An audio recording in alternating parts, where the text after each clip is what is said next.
L'histoire commence sans trop de contexte. Une jeune femme nommée Shi Xiaoan se réveille un matin, ouvre la porte de sa maison, et tombe nez à nez avec un homme en costume. Il s'appelle Dong et, accompagné de ses sbires, il l'interroge immédiatement. « Où est l'enfant que tu as mis au monde il y a 3 ans ?» Sous le choc, Shi ne comprend pas. Elle n'a jamais eu d'enfant. Mais très vite, elle réalise qu'elle est piégée. Ces hommes sont riches et puissants, et ils n'hésiteront pas à la kidnapper. Sans surprise, Dong la fait enlever et l'emmène de force dans son immense château, où il compte l'interroger, avec un détecteur de mensonges. Sur place, le majordome Feng lui révèle ce qui s'est passé 3 ans plus tôt. Ce soir-là, une grande fête du Nouvel An était organisée dans le manoir, et Shi aurait été engagée comme serveuse. Feng explique alors que, durant la soirée, son maître aurait été drogué et abusé par une femme, qui serait ensuite tombée enceinte. Aujourd'hui, Gong est convaincu que Shi est la coupable. Pour lui arracher des aveux, il décide alors de l'effrayer et de l'intimider. Mais Shi ne se laisse pas faire. Elle affirme que son amie Tang Ji travaillait également comme serveuse ce soir-là et qu'elles ne se sont jamais quittées de toute la fête. Un témoignage pourrait faire éclater la vérité, mais Gong perd patience. Furieux, il ordonne qu'on expulse Shi du château, la laissant se perdre dans la forêt avoisinante jusqu'à ce qu'elle meure de faim et de soif. Quelle cruauté! Cependant, après un certain temps, Gong se ravise. Pris d'un élan de pitié, il part à sa recherche et la ramène au château. Cette fois, il lui propose un marché. Il l'autorisera à retrouver Tang Ji pour prouver son innocence, mais sous une surveillance stricte, afin qu'elle ne tente pas de s'échapper. Lors de cette sortie, Shi croise Mu Xianchu, un jeune homme dont elle est amoureuse depuis des années. Mais elle reçoit une nouvelle dévastatrice. Il va bientôt se marier, et sa future épouse n'est autre que sa propre sœur. Sous le choc, Shi tente de masquer sa douleur. Peu après, Gong la retrouve et, voyant sa tristesse, il lui propose un contrat de séquestration. Les termes sont clairs. Ils vivront ensemble jusqu'à ce qu'elle puisse prouver son innocence, mais avec des clauses pleines de jalousie, de possession et de drapeaux rouges. Malgré tout, au fil du temps, Shi finit par quitter le château, préférant emménager dans une maison. C'est alors que quelque chose d'inattendu se produit. Entre elle et Gong, une étrange alchimie commence à se créer. Que voulez-vous? Les relations toxiques sont à la mode ces temps-ci. Le jour du mariage de la sœur de Shi, une tension palpable flotte dans l'air. Très vite, on comprend que les deux jeunes femmes ne s'entendent pas du tout. La raison? Dans le passé, Mu Xian était aveugle et vivait une histoire d'amour avec Shi. Mais après une opération des yeux, il a perdu la mémoire, et est tombé amoureux de sa sœur adoptive. Depuis, une rivalité amère s'est installée entre les deux filles, nourrie par le ressentiment et la jalousie. Mais aujourd'hui, Shi veut aller de l'avant. Plutôt que de ressasser le passé, elle préfère se concentrer sur sa relation étrange avec Gong. Si seulement elle savait ce beau et puissant maître des lieux cache, en réalité une face bien plus sombre car derrière son charme ravageur, Gong est un homme aux décisions impulsives. Et son tempérament imprévisible le pousse souvent à agir de manière excessive. La preuve. Un jour, alors qu'il est en voiture avec Shi, il se met en colère simplement parce qu'elle mentionne une fois de plus chien. Furieux, il l'oblige à descendre sur le bord de la route, en pleine autoroute, sans se soucier du danger. Abandonné, Shi a toutefois de la chance. Un couple d'amis passe par là et s'arrête pour l'aider. Mais, bien sûr, Gong ne peut pas laisser passer ça. Il réagit violemment en voyant son ami s'approcher d'elle, persuadé qu'il a des intentions douteuses à son égard. Sans aucune hésitation, il lui rappelle qu'elle a signé un contrat. Elle ne peut pas être seule avec un autre homme que lui. Plus tard, à l'hôpital, ses amis tentent de lui ouvrir les yeux. Ils sont inquiets pour elle, ils le lui disent clairement. Gong est dangereux, toxique, et cette relation va la détruire. Mais Shi ne les écoute pas. Aveuglée, elle ne réalise pas encore dans quel piège elle est tombée. Malgré tout, Shi continue d'enquêter. Elle rencontre en secret Mu Xian, qui lui fournit des informations sur Tang Ji. Apparemment, celle-ci fréquente désormais uniquement des gens de la haute société. Peu après, le destin semble sourire à Shi. Tang Ji apparaît miraculeusement à une fête. C'est l'occasion rêvée. Shi est bien déterminé à lui faire avouer la vérité sur ce qui s'est réellement passé il y a 3 ans. Mais Tang Ji esquive habilement les questions, elle prétend ne se souvenir de rien, donnant des détails flous sur son travail de serveuse ce soir-là. Pire encore, elle affirme n'avoir aucun témoignage pouvant l'innocenter. Sans preuve ni témoin, Shi se sent perdu. Gong, quant à lui, en profite. Il lui murmure qu'il va lui rafraîchir la mémoire sur ce qu'elle lui a soi-disant fait cette nuit-là. Mais ce n'est pas tout, il lui révèle également qu'il ne la laissera jamais partir, car il l'aime. Si seulement il savait ce qu'est le véritable amour. Le lendemain, Les choses empirent encore. Shi retrouve sa mère dans un restaurant, mais l'entrevue tourne vite au cauchemar. Sa mère lui tend un document légal, lui demandant de le signer. Ce papier l'exclut définitivement de la famille, car sa mère refuse qu'elle interfère dans la relation entre Muxian et sa sœur. Le cœur brisé, Shi signe désormais, elle n'a plus de famille. Gong est tout ce qu'il lui reste. Voyant son chagrin, il décide de la réconforter. Il l'emmène alors dans un endroit magnifique, avec une vue imprenable sur la mer. Après tout, il n'est pas seulement riche et séduisant, il doit bien avoir une qualité ou deux, non. Ce moment d'intimité lui donne une idée, il lui offre un anneau de fiançailles. Mais Shi refuse immédiatement. Pour elle, leur relation est bien trop étrange pour envisager un tel engagement. Blessé dans son orgueil, Gong se met en colère et s'en va. Mais au lieu de le suivre, Shi décide de surveiller sa sœur et Tang Ji.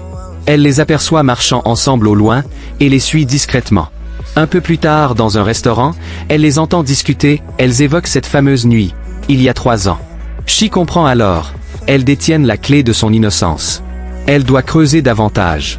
Convaincue que sa sœur et Tang Ji cachent un terrible secret, Shi se tourne vers Gong. Elle lui demande de l'aider à les espionner. Contre toute attente, il accepte. Il charge et, son fidèle assistant, d'installer un dispositif de surveillance dans le téléphone de la sœur de Shi, afin d'enregistrer ses conversations et de la localiser.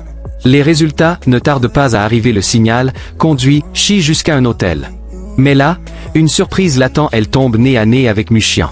Lui aussi suivait sa femme, persuadé qu'elle lui cache quelque chose. Sympa, comme début de mariage. Dans une chambre d'hôtel, la sœur de Shi et Tang Ji ont une conversation tendue. Tang Ji fait alors chanter la sœur de Shi. Si elle ne lui donne pas une grosse somme d'argent, elle révélera ce qui s'est réellement passé il y a 3 ans. Mais qu'a-t-il bien pu se passer cette fameuse nuit? La vérité est plus sombre que prévu. Lors de la fête du Nouvel An, c'est la sœur de Shi qui avait orchestré un plan machiavélique. Elle avait glissé des comprimés dans la boisson de sa propre sœur, dans le but de la forcer à passer la nuit avec un riche millionnaire et ainsi tomber enceinte de lui. Mais un imprévu est survenu en réalité. Ce n'est pas Shi qui a fini dans le lit de Gong, mais Tang Ji elle-même. Tang Ji nourrissait l'espoir que cette nuit allait changer sa vie, mais ce qu'elle n'avait pas prévu, c'est que le drame prendrait une toute autre tournure. Cette nuit-là, elle avait drogué Gong, espérant ainsi sceller son destin à celui d'un puissant homme d'affaires. Et oui, elle était bien tombée enceinte de lui, mais l'enfant souffrait d'une grave malformation cardiaque. Face à ces révélations choc, Muxian décide d'être la voix de la raison. Pour lui, la meilleure chose à faire est de tout avouer à Gong. S'il comprend la situation, peut-être reconnaîtra-t-il enfin son fils. Mais nous connaissons tous Gong, et lui faire entendre raison relève de l'impossible. Dès qu'il apprend la vérité, il explose de rage. Sans réfléchir, il assène un violent coup à Tang Ji, la faisant tomber à terre. Il lui crie alors qu'il ne reconnaîtra aucun enfant sans une preuve ADN. Il refuse de la croire sur parole. Mais ce n'est pas tout, un nouveau rebondissement vient bouleverser la situation. Tang Ji confie un terrible secret à Shi. Bien qu'elle ait couché avec Gong cette nuit-là, son fils n'est en réalité pas de lui. Shi reste abasourdi, pourquoi aurait-elle menti sur un sujet aussi sérieux? La réponse est tout aussi déroutante. C'est Muxian qui lui avait demandé de manipuler la vérité. Pourquoi? Tout simplement pour mettre un terme à cette affaire au plus vite, et ainsi avoir une chance de reconquérir Shi. Bien entendu, Gong ne supporte pas cette nouvelle trahison. Furieux, il se dirige vers Muxian et le frappe violemment, cette fois par jalousie. De son côté, Shi est au bout du rouleau épuisé.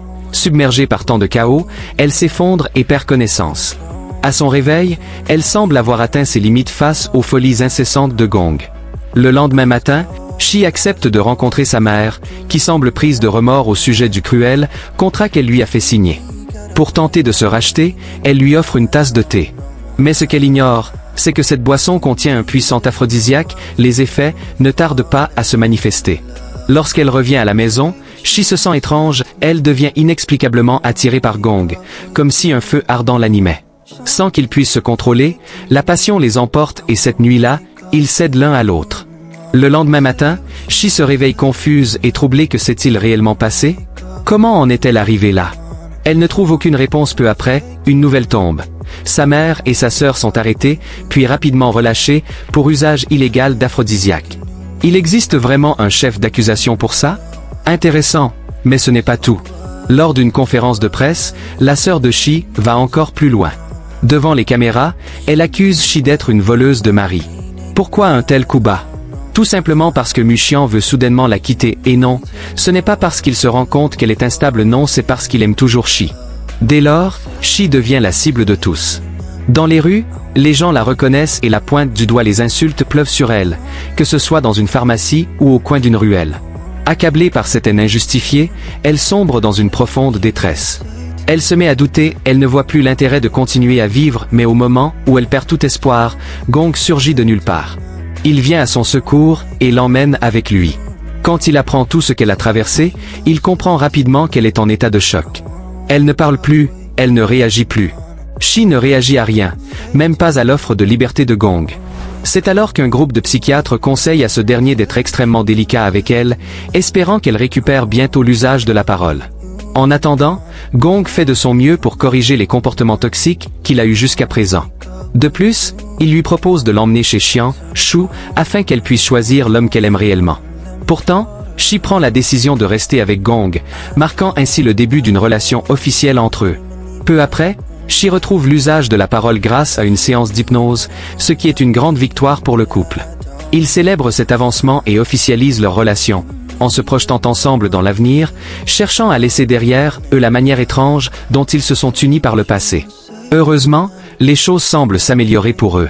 Bientôt, ils ont leur première vraie sortie ensemble, dans les montagnes, où ils assistent à une pluie de météorites. C'est là que Gong se confie enfin sur ses propres souffrances. Il lui révèle qu'il n'a pas encore surmonté la tragique mort de sa sœur aînée dans un accident de voiture, et que cette perte lui a fait comprendre qu'il pouvait à nouveau aimer quelqu'un. Cependant, pour compliquer encore un peu plus les choses, Shi découvre dans les nouvelles qu'un accident d'avion s'est produit, et Xianshu était à bord. Cet événement la laisse complètement abattue. Pauvre Shi, elle n'a vraiment jamais de chance. Comme si tout cela ne suffisait pas, Luwa, la mère de Gong, fait son entrée au château. Elle souhaite voir par elle-même tout le tumulte que son fils a provoqué en annonçant publiquement sa relation avec une fille qui ne fait pas partie de la haute société. Sans hésiter, Luwa confronte Shi. Avec toute la dévotion et l'élégance qui la caractérise, elle tend à Shi un carnet rempli de photos de femmes qu'elle estime dignes de sortir avec son fils. En d'autres termes, elle fait savoir à Shi qu'elle n'aura jamais la stature de sa famille, et qu'elle la mettra à l'épreuve jusqu'à ce qu'elle se sépare de Gong. Malgré cette provocation, Shi essaie de rester forte, mais Gong, lui, la soutient avec des paroles d'encouragement, lui assurant qu'ils surmonteront tout ensemble. Cependant, Shi se retrouve bientôt soumise à plusieurs tests intellectuels pour être considérée comme une digne prétendante à l'amour de Gong et au sein de sa famille. Un jour, alors que Shi sort pour faire son jogging, elle croit apercevoir Muxian dans le parc.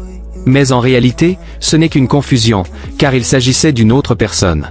Cette distraction est exploitée par la sœur de Shi, qui la kidnappe pour lui faire une proposition. Choisir entre ruiner sa vie amoureuse ou faire face à une terrible conséquence. Dans cette situation, la psychopathe laisse Shi seule avec des hommes masqués qui ont des intentions violentes envers elle. Cependant, par chance, Shi reprend connaissance plus tard, allongée dans un lit du château. Gong l'a retrouvée abandonnée dans la rue, et l'a secourue à temps.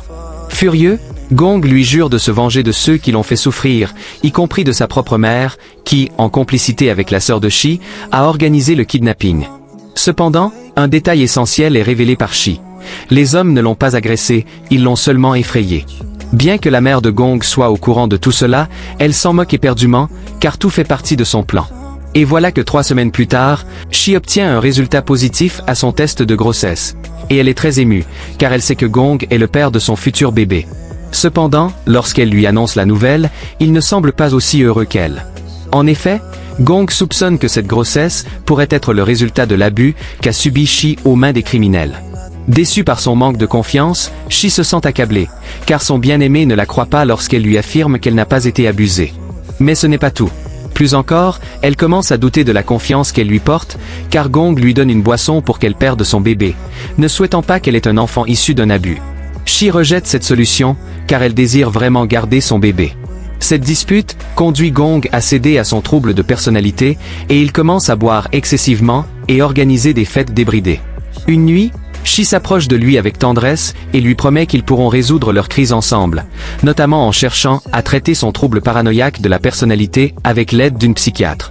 Ce que le couple ignore, c'est que la psychiatre en question n'est autre que Mona Lancaster, une femme que la mère de Gong avait choisie pour épouser son fils. Oui, vous avez bien deviné, un triangle amoureux s'installe. Mona est la candidate idéale pour cette situation, car elle incarne à la perfection l'image de la jeune femme douce, innocente et bienveillante. Bien qu'elle promette d'aider le couple, elle n'est en réalité qu'un loup déguisé en agneau. Au début, la psychiatre agit gentiment avec Shi, mais les choses sont sur le point de changer. Quelques jours plus tard, alors que Shi se rend dans un centre, une autre jeune femme l'attaque verbalement, l'insultant de perverse intéressée pour vouloir sortir avec Gong. Un accident se produit ensuite. L'ascenseur du centre commercial s'écrase avec les gardes du corps de Gong à l'intérieur, ce qui provoque un évanouissement de Shi sous le choc. Mona interprète alors cela comme un signe que Shi est enceinte et ne peut pas supporter de fortes émotions.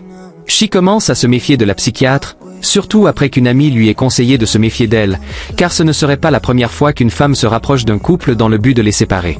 Bien que les choses semblent aller bien entre elle et Gong, Shi trouve le courage de confronter Mona. Elle lui reproche d'être une hypocrite, car elle voit à travers ses intentions et sa tentative d'entrer dans leur relation. Sans aucune honte, Mona lui avoue qu'elle est amoureuse de Gong depuis longtemps et qu'elle veut le récupérer, considérant que Shi ne mérite pas un homme aussi beau et riche. De plus, elle lui révèle que Gong l'aime probablement à cause de son trouble de la personnalité et qu'une fois qu'elle l'aura soigné, son amour pour Shi disparaîtra. Le véritable plan de Mona est de montrer à Gong une photo de Shi en compagnie d'un autre homme, afin de lui faire croire qu'elle lui est infidèle. Cette manœuvre réussit à déstabiliser Gong, qui commence à agir froidement avec Shi, la faisant se sentir de plus en plus inquiète de la distance qui se crée entre eux.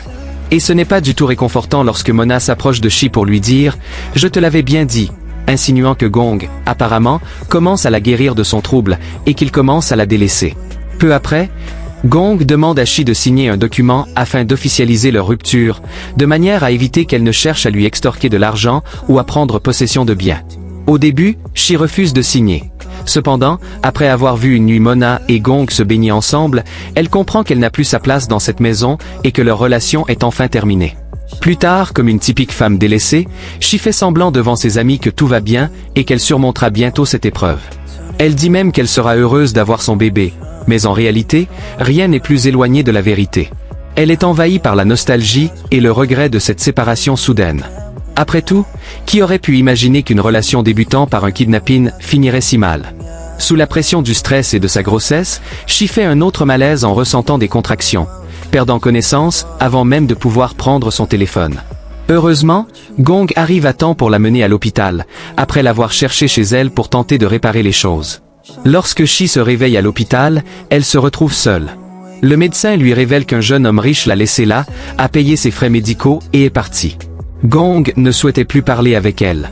Cependant, le docteur Feng conseille à Gong que l'amour véritable incite quelqu'un à tout faire pour résoudre les problèmes et rester ensemble, ce qui motivera Gong à la chercher à nouveau. Mais lorsqu'il arrive à l'hôpital, la chambre de Shi est vide et ses amis sont inquiets de sa disparition soudaine. La vérité est que Shi a été encore une fois kidnappée, cette fois par sa belle-mère, qui a l'intention de la garder captive jusqu'à ce qu'elle accouche, afin de vérifier si Shi est vraiment enceinte de Gong. Shi se rend vite compte qu'elle n'a aucune échappatoire, car sa belle-mère ne la libérera pas, peu importe qu'elle affirme ne pas avoir couché avec Gong. Les mois passent, et pendant que la grossesse de Shi progresse, elle devient de plus en plus vulnérable psychologiquement. Un des médecins qui la suit lui révèle deux informations étranges. D'abord, qu'il l'aidera à s'échapper de la maison, et ensuite qu'il a un frère jumeau qu'elle n'a jamais connu. Cependant, Shi est trop méfiante et pense que tout cela pourrait être un piège pour lui voler son bébé. Cette même nuit, Shi entend les employés de la maison parler des préparatifs de mariage de Gong et Mona, ce qui la stresse tellement qu'elle commence à avoir des contractions et entame son travail prématurément, une semaine avant la date prévue. Elle s'évanouit sous la douleur, imaginant le visage de Mushan à ses côtés. De son côté, Gong fait tout son possible pour retrouver Shi, mais lorsqu'il arrive chez sa mère, il découvre que personne n'est là. De plus, il est frappé par son père pour avoir causé des ennuis à la famille. Shi, quant à elle, est emmenée dans une autre maison, où à son réveil, elle aperçoit Mushan. Elle se rend alors compte qu'elle n'était pas en train de rêver plus tôt. Mushan lui explique qu'il a été le seul survivant de l'accident aérien et qu'il a lutté pour la retrouver. Cependant, il a deux mauvaises nouvelles à lui annoncer. La première est qu'il a un frère jumeau, et que ce frère a été séparé de Shi par une infirmière folle qu'il a placé dans sa famille d'adoption. Tragiquement, ce frère est mort dans l'accident d'avion. Que va-t-il se passer ensuite? Quelle tournure prendra cette histoire déjà pleine de rebondissements? Les mystères se multiplient, et chaque révélation semble ouvrir la voie à encore plus de secrets méchants, révèle à Shi une autre mauvaise nouvelle. Il n'a pas pu sauver le bébé de Shi, car les associés de la mère de Gong l'ont emporté à peine Shi a-t-elle accouché. Après cette tragédie, l'histoire fait un saut abrupt d'1 an dans le futur. Shi a retrouvé sa famille biologique et est désormais une femme riche et héritière. Pourtant, elle ne peut pas échapper si facilement à son passé. En effet, Gong la retrouve dans un magasin, ce qui provoque une réaction assez violente de sa part. Elle lui avoue qu'elle le déteste pour l'avoir rejeté et pour l'avoir abandonné à son sort quand sa mère l'a kidnappé. Comme un homme toxique qu'il est, Gong la suit jusqu'à sa voiture, ayant l'intention de lui expliquer tout ce qui s'est passé dans le passé, en lui donnant sa version des faits. Mais Shi, impulsive, accélère brusquement, causant un accident dans lequel Gong est celui qui subit le plus grand impact, bien que sa vie ne soit pas en danger. Cet accident fait naître chez Shi l'idée qu'elle devrait peut-être écouter les explications de Gong, et c'est ce qu'elle fait. Elle commence par lui dire qu'il a essayé de la retrouver, qu'il a même accepté de se fiancer à Mona pour obtenir l'adresse de Shi de la part de sa mère. Mais tout cela n'était que des mensonges. Il lui révèle alors que, lorsqu'ils étaient ensemble, Mona lui avait montré une photo d'elle avec le frère de Gong, en prétendant qu'elle avait essayé de le séduire. Mais la vérité est bien plus complexe. En réalité, le frère de Gong était en relation avec le frère jumeau de Shi, un homme qui, après avoir perdu sa sœur à la naissance, avait pris l'habitude de se déguiser en femme. Cependant, cela n'a pas empêché le frère de Gong et le frère jumeau de Shi de avoir une relation. Malgré toutes ces explications, Gong comprend que cela ne suffira probablement pas à récupérer l'amour de Shi. Il décide donc de recourir à une ancienne tactique romantique, la capture. Il kidnappe Shi lors de la journée de son engagement et espère qu'elle acceptera de se marier avec lui, laissant Mona plantée là. Gong considère qu'ils sont faits l'un pour l'autre. Logiquement, Shi accepte, car elle est aussi folle que lui, et les deux entrent ensemble dans la cérémonie de mariage, choquant tout le monde, y compris Mona, qui est laissée dans un état de choc, jurant de se venger de nos tourtereaux. 2 ans après, tout semble merveilleux dans la vie de nos amoureux, qui sont de retour au château et font des plans pour l'anniversaire de Gong. Tout va bien jusqu'à ce que Mona et la mère de Gong apparaissent pour leur gâcher la vie, mettant Gong sur la défensive. Il affronte Mona directement, lui annonçant qu'elle ne doit pas interférer dans leur relation, sous peine de payer les conséquences. Cependant, les jeunes mariés ont d'autres préoccupations, au-delà des méchantes de soap opéra. En effet, un chaos médiatique éclate à cause de diverses révélations. La relation entre les frères des protagonistes et le trouble de la personnalité dont souffre Gong. Ces révélations plongent Gong dans une crise, plusieurs de ses employés souhaitant démissionner, voyant l'image de la famille ternie par ces nouvelles. Tout cela fait ressortir le pire de Gong. Imaginez un peu. Il quitte le château pour passer du temps seul, inquiétant beaucoup de monde, notamment Shi, qui craint qu'il ne se fasse du mal. Et comme si cela ne suffisait pas, Shi reçoit la tragique nouvelle de la mort de son père biologique. En conséquence de cela, sa mère biologique s'est enlevé la vie, ne pouvant supporter une telle perte. Toutes ces tragédies ont laissé la jeune fille dévastée, ne sachant plus à qui se confier, si ce n'est à Mushan. Cependant, quelque chose lui dit que son ami lui cache la vérité. Elle décide alors de le menacer avec une arme pour qu'il avoue la horrible vérité. Et la vérité est terrifiante. Mushan est l'assassin des parents de Shi. Il a agi ainsi à la fois pour l'argent, mais aussi dans l'espoir de pouvoir l'épouser, ou du moins de se débarrasser de Gong pour pouvoir être avec elle. À partir de ce moment, Mushan lui prend l'arme, la renverse sur le lit, et avec une violence, la rend prisonnière. Il lui donne à manger et tente de la convaincre que Gong est déjà mort et qu'il ne viendra pas la sauver. Quelle horreur! Mais ces mots ne sont que mensonges, et Shi le sait. Lorsqu'une équipe de partenaires de Gong entre dans la maison pour la chercher, Shi menace Mushan de se donner la mort, préférant mourir plutôt que de vivre avec un homme comme lui, dans ces conditions. Finalement, Feng la sauve, tandis que Mushan s'enfuit. Shi retourne chez elle, retrouvant son fils, Oli, qu'ils ont réussi à sauver des griffes de la famille de Gong. Cependant, Gong reste toujours disparu, et le majordome ne semble pas avoir beaucoup d'indices sur son emplacement, car il semble s'être complètement déconnecté de tout. La réalité, c'est que le docteur Gong a changé. Quand Shi finit par le retrouver, elle s'aperçoit de ce changement, non seulement par son apparence physique, mais aussi par sa personnalité. Il semble être devenu une toute autre personne après toutes ces années. Finalement, Shi l'affronte et lui fait savoir combien elle l'a profondément manqué durant tout ce temps, mais qu'elle ne peut s'empêcher de sentir que quelque chose ne va pas avec sa présence. Gong semble être une personne totalement différente, et de plus, pour des raisons professionnelles, il ne passe pas assez de temps avec elle et Oli. Cette situation pousse Shi à annoncer publiquement la fin de leur engagement, ce qui choque tout le monde, y compris Gong. À partir de ce moment, ils commencent à partager la garde de leur fils, tandis que Gong fait de son mieux pour éveiller en lui des instincts paternels. Peu de temps après, Shi découvre la vérité derrière le changement de Gong. La maléfique Mona l'a convaincu de subir un brutal traitement psychologique dans le but de changer sa personnalité, espérant ainsi qu'il cesserait d'aimer Shi. En comprenant tout ce que Gong a traversé et les souffrances qu'il a endurées, Shi se réconcilie avec lui, sachant qu'au fond, malgré tout cela, il l'aime toujours. Ce n'est qu'une question de temps avant qu'il ne s'adapte à sa nouvelle façon d'être. Cependant, avant que l'histoire ne prenne fin, nos tourtereaux devront encore faire face à un dernier obstacle. Leur fils est enlevé. Mais, comme on dit, tel père, tel fils. Cette situation de stress intense rapproche encore plus Shi et Gong. Toutefois, ils ignorent que celui qu'ils croient être le kidnappeur est en réalité le frère de Gong, qui n'a pas de mauvaises intentions. En réalité, il traite très bien Oli et a simplement orchestré cet enlèvement pour aider le couple à se réconcilier.